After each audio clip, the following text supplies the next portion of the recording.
আজ আর কোনো খাওয়া দাওয়া না, আমি কি করে চুলের যত্ন নিই সেটাই দেখাবো। Hello, welcome to my video. আর বাটিতে ছিল অ্যালোভেরা, ডিম আর পেঁয়াজ, আর সাথে ছিল টক দই। যদি কারো কাছে টক দই না থাকে সেক্ষেত্রে একটা কলা ব্যবহার করা যেতে পারে, আর পেঁয়াজের রস। আর এখানে আমি পেঁয়াজের রসটা ব্যবহার করে নিই কারণ আমার কাছে টক দই ছিল। তবে অনেকেই দেখি বাজারের তৈরি জেলটা ইউজ করে, অনেকে মুখে দেয়, মাথায় দেয়, কিন্তু আমি মনে করি বাসায় যদি কারো অ্যালোভেরা গাছ থাকে কিংবা বাইরে যে পাতাটা কিনতে পাওয়া যায় সেটা মুখে কিংবা মাথায় দেওয়া খুব উপকারী। এখানে আমার অ্যালোভেরাটা কাটা শেষ। এবারে চিরুনির সাহায্যে সুন্দর করে আমি জেলটা বের করে নেব। আর আমি এভাবেই চিরুনি দিয়ে জেলটা বের করে নিই।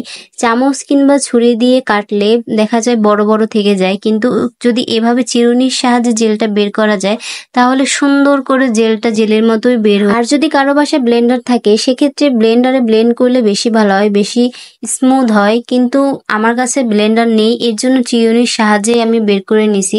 আর খুব সুন্দরভাবে জেলটা বের হয়ে এরপর আমি এই জেলের ভেতরে একটা ডিম নিয়ে নেব। ডিমটা আমি সম্পূর্ণ ব্যবহার করব না, শুধু সাদা অংশটুকু নিব।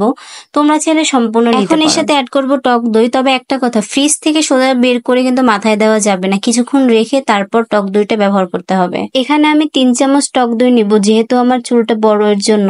আর তোমাদের চুলের পরিমাণ অনুযায়ী তোমরা টক দইটা ব্যবহার করবে। এখন আমি সবকিছু ভালোভাবে চামচের সাহায্যে মিক্সড করে নিব। এন্ড মিক্সড করা হয়ে গেলে মাথায় লাগাবো। এবার হচ্ছে আমার মাথায় লাগানোর পালা। আর এই ডিম আর টক দই মিশ্রণের যে স্মেলটা, এটা একবারে বাজে। যেহেতু মাথায় দিতে হবে, কি আর করার, চুল সুন্দর রাখতে হলো এতটুকু আমাকে করতেই হবে। আর প্রতিবার আমার চুল দিতে গেলে এরকমই সব জায়গা লেগে যায়। এই হেয়ার প্যাকটা আমি 30 মিনিটের জন্য মাথায় রাখবো। চুল শুকানোর পরে তারপর আমি চুলটা ভালোভাবে শ্যাম্পু করে ধুয়ে নেব। দেখা হচ্ছে ফাইনাল লুক। ইয়েস, আমি আমার ফাইনাল লুকে চলে এসেছি। আর চুলটা এত শাইন করতেছিল আর এতটা স্মুথ, মানে আমি তো নিজেই নিজের চুলের প্রেমে পড়ে গেছি। চুল শুকানোর পর কিন্তু আমি একবারও আশ্রয় নেই। ফার্স্ট আমি ক্যামেরার সামনে আশ্রাচ্ছি আর দেখাচ্ছিলাম যে কতটা স্মুথ ছিল ভিতরটা, একটু জট পাকানো নেই। যাদের চুলে জট পাকানোর সমস্যা আছে তারাই হেয়ার প্যাকটি ব্যবহার করে দেখতে পারো। আর সপ্তাহে 2 বার কিংবা মাসে 2 বার ব্যবহার করলে বেশি ভালো হবে, কারণ আমাদের চুলের যত্ন সবারই নেওয়া উচিত। আর শ্যাম্পু করার পরে চুলে কন্ডিশনার কিন্তু অবশ্যই ব্যবহার করতে হবে। দেখা হচ্ছে নেক্সট কোনো ভিডিওতে। বাই।